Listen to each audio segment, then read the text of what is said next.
നമസ്കാരം. പാതിരിയെ കാണാൻ പോയ കേസിയും ബീഡിയും ആ മഠത്തിലമ്മമാരെ കൂടി കാണുമോ? ഒഡീഷയിൽ 90-കാരനായ പാതിരി ഉൾപ്പെടെ 2 മലയാളി വൈദികർക്ക് നേരെയുണ്ടായ ആക്രമണത്തിൻ്റെ പശ്ചാത്തലത്തിൽ അവരെ കോൺഗ്രസിൻ്റെ നേതാക്കൾ സന്ദർശിച്ച വാർത്ത കണ്ടു.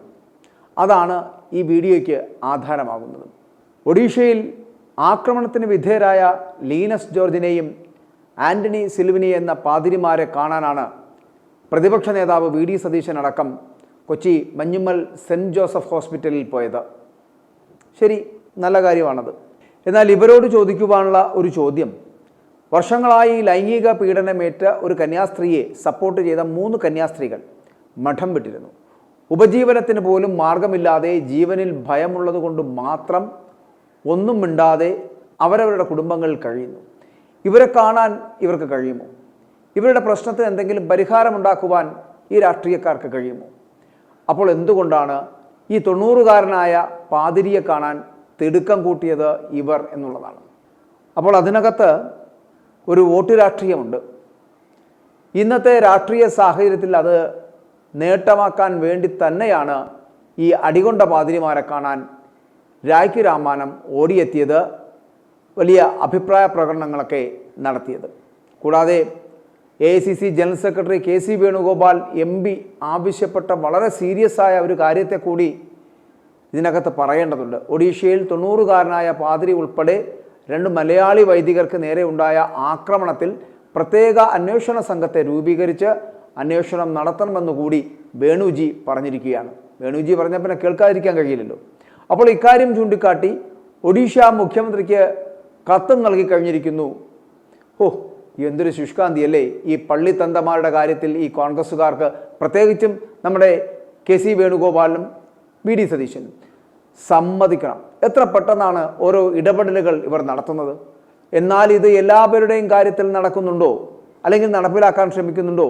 അവിടെയാണ് ഇവരുടെ ഈ ഇരട്ടത്താപ്പ് നമുക്ക് കാണാൻ കഴിയുന്നത്. സത്യത്തിൽ ആർക്കുമെതിരെയും അക്രമങ്ങൾ ഉണ്ടാകാൻ പാടില്ല. പള്ളിത്തന്തമാർക്കെതിരെ എന്നല്ല, ആർക്കു നേരെയും ഒരു തരത്തിലുമുള്ള ആക്രമണവും നടത്തരുത്. നമ്മുടെ രാജ്യത്തുള്ള ആർക്കെതിരെയും അത്തരത്തിലൊരു ആക്രമണം ഉണ്ടാകുന്നത് ശരിയുമല്ല. അങ്ങനെയാണെങ്കിൽ ഈ കഴിഞ്ഞ കുറച്ച് ദിവസമായിട്ടില്ല നമ്മുടെ തലസ്ഥാനത്തെ പേരുക്കുള പോലീസ് സ്റ്റേഷനിൽ ഒരു ദളിത് യുവതിക്കെതിരെ ഒരു വ്യാജ പരാതിയുടെ അടിസ്ഥാനത്തിൽ കേസിൽ പ്രതി ചേർത്ത് സ്റ്റേഷനിൽ എത്തിച്ചതിന് ശേഷം ഒരിറ്റ് കുടിവെള്ളം ചോദിച്ചപ്പോൾ കക്കൂസിലെ വെള്ളം എടുത്ത് കുടിക്കുവാൻ പറഞ്ഞ ഏമാന്മാരുള്ള ഒരു നാടാണിത് എന്നുള്ളതും കൂടി മറന്നു പോകരുത്. ആ പാവപ്പെട്ട ദളിത് യുവതിയുടെ കാര്യത്തിൽ എന്ത് നടപടിയെടുക്കുവാൻ ഇവന്മാർ പരിശ്രമിച്ചു, അല്ലെങ്കിൽ ഇടപെട്ടു? അന്നേരമൊന്നും ഇവന്മാർ ഒരക്ഷരം മിണ്ടിയിട്ടില്ല. അപ്പോൾ ഇവിടെ സാധാരണക്കാരുടെ നേരെ ഉണ്ടാകുന്ന ആക്രമണങ്ങളിൽ അത് ഭരണകൂട ഭീകരതയായിക്കോട്ടെ, അല്ലെങ്കിൽ പോലീസ് അതിക്രമമാകട്ടെ, ഒന്നിനും ഇവന്മാർ ആർക്കും ഒരു തരത്തിലുള്ള മിണ്ടാട്ടവുമില്ല, ഒരു വേദനയുമില്ല. എന്നാൽ അങ്ങ് ഒഡീഷയിൽ പള്ളിത്തന്തമാരെ തല്ലിയെന്ന് പറഞ്ഞപ്പോൾ ഇതുപോലുള്ള കോലാഹലങ്ങൾ ഉണ്ടാക്കുന്നു എന്നുള്ളതാണ്. വലിയ വേദനയാണ് ഇവന്മാരെ തല്ലിയാൽ ഇവർക്കുണ്ടാകുന്നത് എന്നുള്ളതാണ്. അപ്പോൾ സത്യത്തിൽ ഇത്തരം നാറിയ പണികളാണ് ഇവന്മാർ നിർത്തേണ്ടത്. ഇത് വെറുമൊരു വോട്ട് ബാങ്ക് രാഷ്ട്രീയത്തിൻ്റെ ഭാഗമായിട്ടുള്ള കളികളാണ് എന്ന് ജനങ്ങൾ മനസ്സിലാക്കുന്നുണ്ട് എന്ന് തിരിച്ചറിയുക. ഇനി നിങ്ങൾ മനസ്സിലാക്കണം, ഇവന്മാരെ തല്ലിയത് എന്തിനാണ് എന്ന്. നമുക്കറിയാമല്ലോ, മണിപ്പൂരിലും മേഘാലയയിലും നടന്ന ആക്രമണങ്ങളിൽ ഇവർ എത്രമാത്രം ഇടപെടൽ നടത്തി. ഈ പറയുന്ന രാഷ്ട്രീയക്കാർ KC ആണെങ്കിലും സതീശനാണെങ്കിലും 2023-24 കാലഘട്ടത്തിൽ മണിപ്പൂരിൽ നടന്ന അക്രമത്തിൽ മാത്രം ഇംഫാൽ താഴ്വരയിലെ എല്ലാ ക്രിസ്ത്യൻ സമൂഹങ്ങളിലെയും ഏകദേശം 200-300 പള്ളികൾ നശിപ്പിക്കപ്പെട്ടിരുന്നു. ചില റിപ്പോർട്ടുകൾ പ്രകാരം ആദ്യ 36 മണിക്കൂറിനുള്ളിൽ 253 പള്ളികൾ പോലും നശിപ്പിക്കപ്പെട്ടു. അതുപോലെ മേഘാലയയിലെ നോർത്ത് ഗാരോ ഹിൽസിലെ കത്തോലിക്ക പള്ളികൾ അക്രമികൾ അടിച്ചു തകർക്കപ്പെട്ടില്ലേ? പല പള്ളികളും തകർക്കപ്പെടുന്ന ഒരു സാഹചര്യം ഉണ്ടായില്ലേ? ഛത്തീസ്ഗഡിലെ നാരായൺപൂർ നഗരത്തിൽ പള്ളി തകർക്കപ്പെടുകയും ഒപ്പം തന്നെ നിരവധി പേർ ആക്രമിക്കപ്പെടുകയും ചെയ്തത് നമ്മൾ കണ്ടതാണ്. അതുപോലെ തന്നെ രാജ്യത്തിൻ്റെ വിവിധ സംസ്ഥാനങ്ങളിൽ, അതായത് മധ്യപ്രദേശ് ഉൾപ്പെടെയുള്ള വിവിധ സ്ഥലങ്ങളിൽ ഇത്തരത്തിലുള്ള നിരവധിയായിട്ടുള്ള ആക്രമണങ്ങൾ നടന്നിട്ടുണ്ട് എന്നുള്ളതാണ്. ഇതിനകത്തൊക്കെ നാമമാത്രമായ പ്രതികരണങ്ങൾ മാത്രമാണ് KC വേണുഗോപാൽ നടത്തിയിട്ടുള്ളത്. അതുപോലെ ഇവിടുത്തെ മെത്രാൻ സമിതികൾ പോലും മിണ്ടിയിട്ടില്ല എന്നുള്ളതാണ്. അപ്പോൾ ഇത് ഇപ്പോൾ എന്തിനാണ് എന്ന് വെച്ചാൽ, ഒരു ഉപതെരഞ്ഞെടുപ്പ് നടക്കാൻ പോകുന്നു. അതിനു വേണ്ടിയിട്ട് ക്രൈസ്തവനെ ചാക്കിട്ട് വോട്ട് നേടുവാനുള്ള തന്ത്രത്തിൻ്റെ ഭാഗമാണ് ഈ മുതലക്കണ്ണീർ എന്ന് പറയേണ്ടിയിരിക്കുന്നു. അല്ലാതെ ഈ പള്ളിത്തന്തമാർക്കും പാതിരിക്കൂട്ടങ്ങൾക്കും ഒരു പ്രത്യേക പരിഗണനയുടെ ആവശ്യമില്ല എന്നുള്ളതാണ്. അവരുടെ കയ്യിലിരിപ്പ് നന്നാവുക. എന്തുകൊണ്ടായിരിക്കും ഇവന്മാരെ തല്ലിയത് എന്നുള്ളതാണ്. ഏതെങ്കിലും തരത്തിൽ മതപരിവർത്തനത്തിനോ അല്ലെങ്കിൽ അതുപോലുള്ള എന്തെങ്കിലും കാര്യത്തിനോ വേണ്ടി പോയത് കൊണ്ടാകാം ഇവർക്ക് ഈ തല്ല് കിട്ടിയത് എന്നുള്ള കാര്യത്തിൽ സംശയമില്ല. അപ്പോൾ ഇവരെന്തിനാണ് ഇങ്ങനെ മതപരിവർത്തനത്തിനും മറ്റുമായിട്ട് പോകുന്നത്? ഇവരുടെ ജീവിതമല്ലേ മാർഗമാക്കേണ്ടത്? സത്യത്തിൽ ഇതുപോലുള്ള പള്ളിത്തന്തമാരുടെ പേരിൽ തന്നെ എത്രമാത്രം പീഡനങ്ങൾ ഇവിടെ നടക്കുന്നു.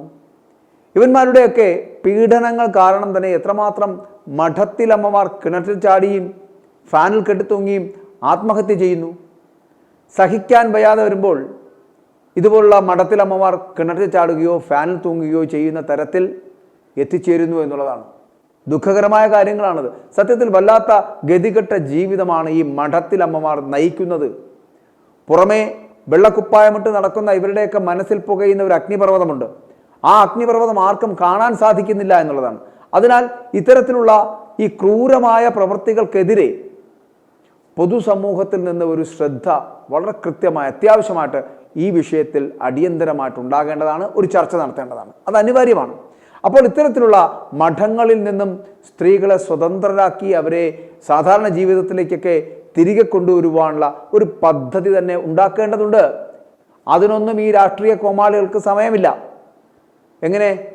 എങ്ങനെയെങ്കിലും മുഖ്യമന്ത്രിയാകാമെന്ന് കരുതി ഡൽഹിയിലും കേരളത്തിലുമൊക്കെ ഓടി നടന്ന് രാഹുലിനും സോണിയയ്ക്കുമൊക്കെ വിടുപണി ചെയ്യാനല്ലാതെ ഈ വേണുജിക്ക് ഈ പാവങ്ങളുടെ കണ്ണീരൊപ്പാൻ കഴിയുമോ? കഴിയില്ല. പീഡനക്കേസിലിരയായ ഒരു മഠത്തിലമ്മയുടെ കൂടെ നിന്ന എന്ന് പറഞ്ഞുകൊണ്ട് ദുരിതം സഹിക്കാൻ വയ്യാതെ ജീവിതം മുന്നോട്ട് കൊണ്ടുപോകുവാൻ മാർഗമില്ലാതെ 3 കന്യാസ്ത്രീകൾ മഠം വിട്ടു. അവിടെ നിന്ന് പുറത്തു വന്നു. ഇവർക്ക് എന്ത് സഹായമാണ് ഇവരെ പോലുള്ള ആൾക്കാർ ചെയ്തു കൊടുത്തത്? അന്നേരം അവരുടെ അവകാശങ്ങൾ പോലും കണ്ടില്ലെന്ന് നടിക്കാതെ 90 കഴിഞ്ഞ പാതിരിയെ രക്ഷിക്കാൻ നടക്കുകയാണ് ഈ പറയുന്ന മഹാന്മാർ. അതും അവന്മാർ കാണിച്ചു കൂട്ടിയ ഗുണവധികാരത്തിന് തല്ലും മേടിച്ച് നിൽക്കുന്നതിന് വേണ്ടിയിട്ടാണ് വാദിക്കുന്നത് എന്നുള്ളതാണ്. വോട്ട് രാഷ്ട്രീയമാണിത്. അപ്പോൾ അതിനുവേണ്ടി മുഖം മൂടിയിട്ട് നടക്കുന്ന അധികാര ദുർമോഹികളാണ് ഇവന്മാർ എന്ന് പറയേണ്ടിയിരിക്കുന്നു. എന്നാൽ എല്ലാ പൗരന്മാർക്കും കിട്ടേണ്ട നീതി അവർക്കും കിട്ടണം. സത്യത്തിൽ ഇവിടെ ഉണ്ടാകേണ്ടത് മതപരിവർത്തനമല്ല, മനപരിവർത്തനമാണ്. അതിന് മാതൃകയാകണം ഇവന്മാരെ പോലുള്ളവർ. അതായത് ഒരു മതേതര രാഷ്ട്രത്തിൽ അവർക്ക് ജീവിച്ചു പോകുവാനുള്ള ഒരു സ്പേസ് ഉണ്ടാക്കി കൊടുക്കണം. അതിന് നമ്മുടെ ഭരണഘടന അത് അനുശാസിക്കുന്നുണ്ട്, അത് നൽകേണ്ടതാണ്. അത് കൃത്യമായി നടപ്പിലാക്കിയാൽ മാത്രം മതിയാകും ഇവർക്കെല്ലാവർക്കും നീതി ലഭിക്കാൻ. അപ്പോൾ എല്ലാവർക്കും നീതി കിട്ടുകയും ചെയ്യും. അപ്പോൾ ഇതിനോടൊപ്പം പറയേണ്ടുന്ന മറ്റൊരു കാര്യം എന്ന് പറയപ്പെടുന്നത് ഈ പാതിരിയെ കാണാൻ പോയ വിഷയവുമായി ബന്ധപ്പെട്ടിട്ടാണ്. അപ്പോൾ വാർത്തകൾക്കുള്ള ചില തിരിമറികളാണ്. മറ്റൊരു രസകരമായ സംഭവമാണ്. ഇന്നത്തെ മലയാള മനോരമ കൊടുത്ത വാർത്തയാണ്. ഒഡീഷയിൽ 90-കാരനായ പാതിരി ഉൾപ്പെടെ 2 മലയാളി വൈദികർക്ക് നേരെ ഉണ്ടായ ആക്രമണത്തിൻ്റെ പശ്ചാത്തലത്തിൽ പ്രത്യേക അന്വേഷണ സംഘത്തെ രൂപീകരിച്ച് അന്വേഷണം നടത്തണമെന്ന് പറഞ്ഞിരിക്കുകയാണ് AICCയുടെ general secretary KC Venugopal MP. അപ്പോൾ ഇതാണ് തലക്കെട്ട്. എന്നാൽ ഈ കൊച്ചി മഞ്ഞുമ്മൽ സെൻറ്റ് ജോസഫ് ഹോസ്പിറ്റലിൽ പോയത് BD സതീശനാണ്. പത്രത്തിലെ ഫോട്ടോ സതീശൻ്റെയും തലക്കെട്ട് വാർത്ത KC വേണുഗോപാലിൻ്റെയും പേരിൽ. ഇത് സത്യത്തിൽ ഈ KC വേണുഗോപാലിൻ്റെ ഏതോ PR പണം പറ്റുന്നവരുടെ ഒരു കളിയാണ് എന്ന് പറയേണ്ടിയിരിക്കുന്നു. അതായത് പാതിരിയെ കാണാൻ പോയത് BD സതീശനും വാർത്ത വന്നത് KC വേണുഗോപാലിൻ്റെയും പേരിൽ. ഇതിനകത്തെ ഒരു ഇന്നർ പൊളിറ്റിക്സ് ഉണ്ട്. അതാണ് നമ്മൾ മനസ്സിലാക്കേണ്ടതും കാണേണ്ടതും എന്ന് പറയുന്നത്. പള്ളിത്തന്തയെ പോയി കണ്ടത് സതീശനാണ് എങ്കിലും അതിൻ്റെ മൈലേജ് കിട്ടിയത് വേണുജിക്കാണ്.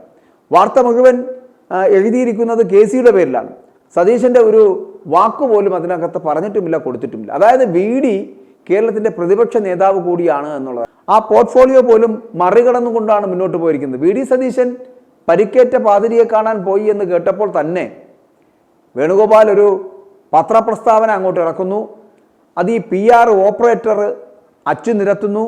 ഫോട്ടോ ഈ പാവപ്പെട്ട സതീശൻ്റെത് വയ്ക്കുന്നു. മൈലേജ് വേണുജിക്ക് ഉണ്ടാക്കി കൊടുക്കുന്നു. ഇതാണ് സംഭവിച്ചത്. കഷ്ടമാണ് ഈ തുരപ്പൻ സംവിധാനം എന്ന് പറയപ്പെടുന്നത്. അപ്പോൾ ഇതൊക്കെ വേണുവിന് വേണ്ടി PR പണി നടത്തുന്നവർ വളരെ കൃത്യമായിട്ട് ഓപ്പറേറ്റ് ചെയ്തതാണ് എന്ന് പറയേണ്ടിയിരിക്കുന്നു. മതപരിവർത്തനം ആരോപിച്ച് പലയിടങ്ങളിലും പള്ളികൾ തകർക്കപ്പെടുകയും പാതിരിമാരെയും പള്ളിത്തന്തമാരെയും ആക്രമിക്കുകയും ചെയ്യുന്നുണ്ട്, സംശയമില്ല.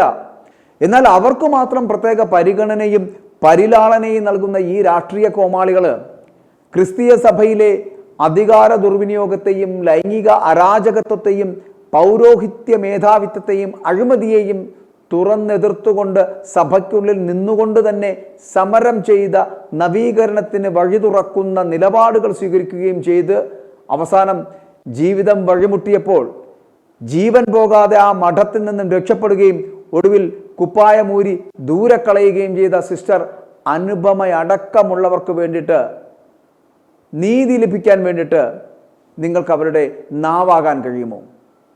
അതാണ് ഞങ്ങളുടെ ചോദ്യം ഈ പറയുന്ന മഹാരഥന്മാരോട്. കെ.സി. വേണുഗോപാലിനോട്. പാതിരിയെ കാണാൻ പോയ കെ.സിയും ബി.ഡിയും ആ മഠത്തിലമ്മമാരെ കൂടി കാണുമോ എന്നാണ് ഞങ്ങളുടെ ചോദ്യം. i2i News, an eye for truth. i2i News subscribe ചെയ്തിട്ടില്ലാത്തവർ ഇപ്പോൾ തന്നെ സബ്സ്ക്രൈബ് ചെയ്യുക. നോട്ടിഫിക്കേഷൻ ലഭിക്കുവാൻ ബെൽ ബട്ടണും അമർത്തുക.